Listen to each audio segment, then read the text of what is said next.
నమస్తే, welcome to మన Telugu TV 6 minutes 24 headlines.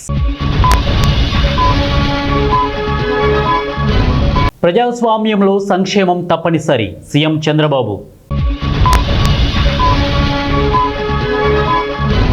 Corona వ్యాక్సిన్తోనే ఆకస్మిక మరణాలు, టీకా వేసుకున్న వారిలో థ్రాంబోసిస్, గుండెపోటు, పక్షవాతం.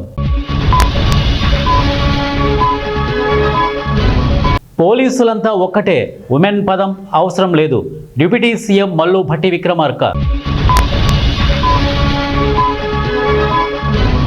స్టీల్ ప్లాంట్ ప్రైవేటీకరణ నిర్ణయం వెనక్కి తీసుకోవాలి, మానవ హక్కుల వేదిక డిమాండ్.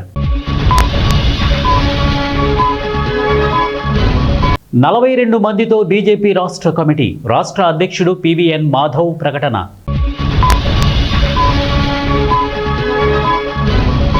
జగనే 9.56 లక్షల పెన్షన్లు తీసేశారు, మంత్రి కొండపల్లి శ్రీనివాస్.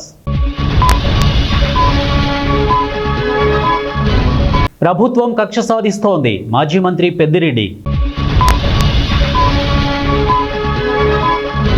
హైదరాబాద్ నగరంలో నరకప్రాయంలా ప్రజల జీవితం, కేంద్ర మంత్రి కిషన్ రెడ్డి. సైబర్ నేరగాళ్ల వలలో శాస్త్రవేత్త, 12.5 లక్షల కొట్టేసిన కేటుగాళ్లు. ఏసీబీ వలలో వనస్థలీపురం, ఆదిలాబాద్ సబ్ రిజిస్ట్రార్లు 70,000 లంచం తీసుకుంటుండగా పట్టివేత. హైదరాబాద్కు రండి, open AI CEO Sam Altman ఆహ్వానించిన కేటీఆర్. ఏపీలో రైతులకు గుడ్ న్యూస్, పట్టాదారు పాసు పుస్తకం లేకున్నా లోన్స్, రెవెన్యూ శాఖ మంత్రి Anagani Satyaprasad.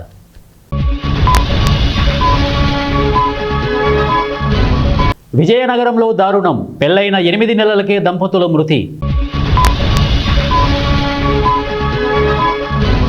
Soft drinks ban చేస్తాం, యుఎస్కు ఎల్పియు ఫౌండర్ వార్నింగ్.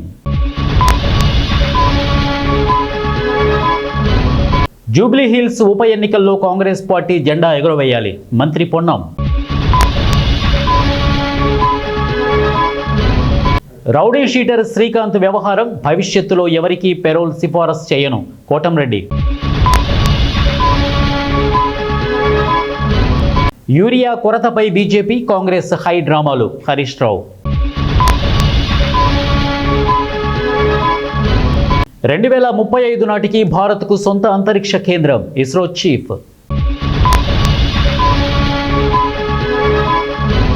ఉత్తరాఖండ్లో మళ్లీ క్లౌడ్ బరస్ట్, పలువురు గల్లంతు. 24 బంతుల్లో 46 ఏళ్ల బౌలర్ భీభత్సం, భారీ విజయం నమోదు. ఏపీలో డ్వాక్రా మహిళలకు శుభవార్త, వారికి 35% రాయితీ.